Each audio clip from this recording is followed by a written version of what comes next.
Ragnaros appeared in the initial stages of Dragonflight in that time travel scenario. However, right now in 10.1.7 we are data mining his followers coming back for the first time ever since Cataclysm. These followers, together with Ragnaros, were working with the old gods back in the day to try to burn down one of the world trees on Azeroth. Now in 10.2 we are getting hints of an elemental dragonfly rock attempting to burn the new Night Elven world tree Amir Drasil, and of course these guys are coming back. Things get even more interesting as the good elemental lore that we picked back in Legion is missing, and back in BFA, a cult already attempted to resurrect Ragnaros once. As far as we know, Iridikron is elemental but working with the old gods, and that is the exact same affiliation that Ragnaros had. Are we going to see the Fire Lord coming back in Dragonflight?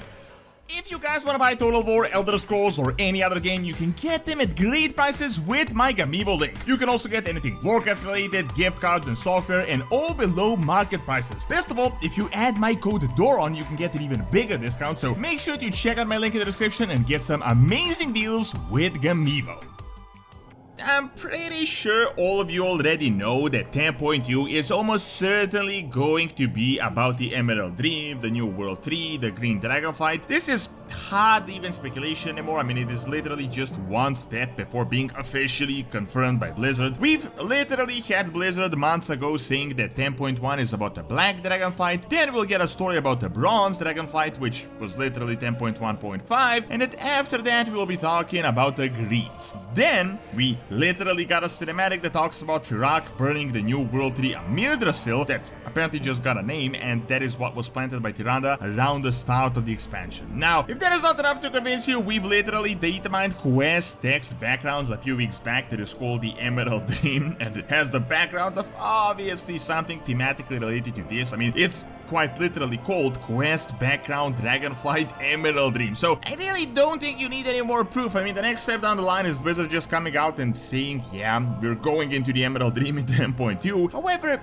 this is only really the beginning of the new stuff, as we have data mined just so much more information, and it is super interesting, and I would say a bit of an unexpected turn, as we could be seeing no one other than our beloved evil Fire Lord Ragnaros, one of the most iconic characters in pretty much all of WoW history. Ragnaros is, in a way, sort of like a second Lich King, because even people that are not familiar with WoW might have heard about Ragnaros, or have at least seen him, as he really is that popular. Now, why I'm saying this, that he may be coming back, is because his followers were just discovered in the new patch, and not only that, but the way his story has been set up these past few years was obviously a build-up for something that is about to happen. They have been doing this for multiple expansions all the way since Cataclysm, and this is what I mean. Ragnaros is one of the oldest beings on Azeroth, almost certainly older than the Primal Incarnates in Firak, and he used to rule Azeroth until the old gods, the Black Empire, came in, conquered him, and then turned him to their side. Then Ragnaros was imprisoned by the Titans. Keep this a little bit in mind, because right now it is open season on getting revenge on the Titans for their past transgressions. I mean, everyone is just waiting in line. Then he was revived by the dwarves, and ultimately in Cataclysm he decided to make a pact with the old gods, essentially to bring the Hour of Twilight, and he also made a pact with Deathwing, who at the time was their main guy, the main guy of the old gods. Right now their main guy is obviously Iridikron, but the goal is still pretty much the same when you think about it. I mean, when you look at what is currently happening with Iridikron, it really seems like Cataclysm 2.0. Now, an interesting thing to note, you may be thinking, Ragnaros, isn't Ragnaros dead? I mean, didn't we kill him? And you're sort of half right on that. However, Blizzard has purposefully kept this extremely vague, and they have really been setting up the story for his return. Back at the end of BFA, a bunch of Dark Iron Dwarves, known as the Cult of Ragnaros, have been trying to bring him back to life, and it was stated that it wasn't certain if it was even possible, but they literally got a hold of his remains, and we kinda stopped him with an uncertain outcome. This really wasn't related to much that was going on at the time in BFA. However, this next setup is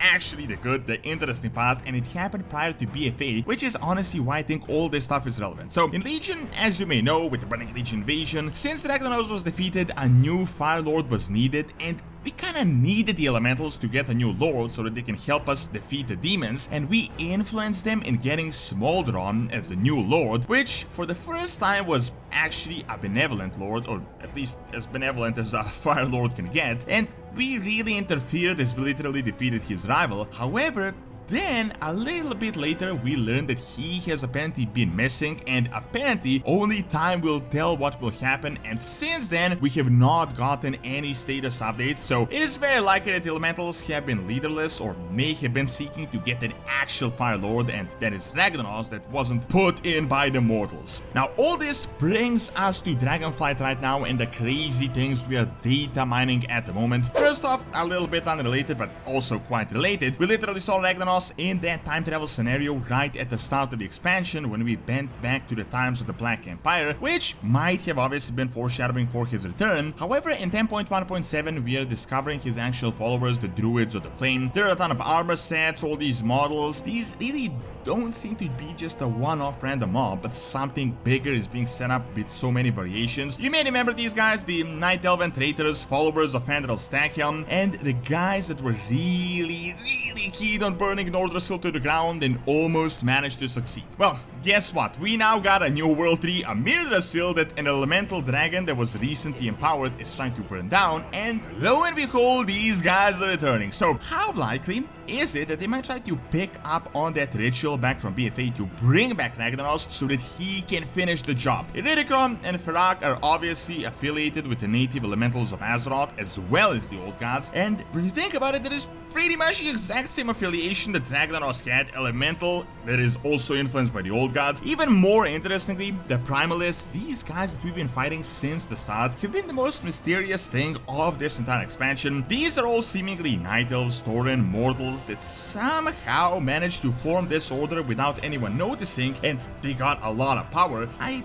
really think something is going on with this and the Druids of the Flame being related or relevant to them. What is an even bigger bit of evidence is the fact that these guys, back in Cataclysm, were considered as a part of the Twilight Hammer, so obviously old god affiliated. Now we're getting Xal'atath, old god hints just all over the place. We got a ton of new Yogg-Saron hints, we got N'Zoth hints that are just everywhere, and we literally saw the visage of Xal'atath in the mirror, confirming that she is indeed working with Iridikron. I mean, just take a look at the parallels between Ragnaros and Iridikron. One was imprisoned by Titan-affiliated dragons and kept in a prison for thousands of years. The other was imprisoned by the Titans and also kept in a prison for thousands of years, and both of them have claimed to be natives to Azeroth, the ones that deserve to rule over the planet, as they are the strongest, they are the original elementals of Azeroth. However, let's get to the biggest bit of reasoning why this could be happening, and that is the fact that Ragnaros is a really powerful character and a huge source of nostalgia for a lot of WoW players. Ragnaros is, to many, a synonym for WoW Classic. I mean, literally just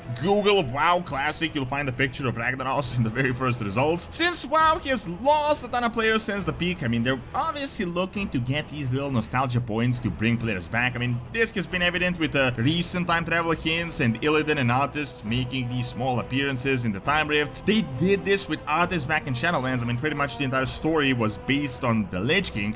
Unfortunately, they're doing that with the old gods, so honestly, based on this reasoning, Ragnaros would really be a good point to pick. I think it would do them really well for marketing if people heard that we will be fighting Ragnaros in 10.2 and that he will be a boss once again, or not maybe even a boss. I mean, just him returning could get a lot of players interested in Dragonflight. Thank you for watching. Check out Yogg-Saron coming back by clicking on the screen, and check out my first Witcher video on the second channel. See you next time.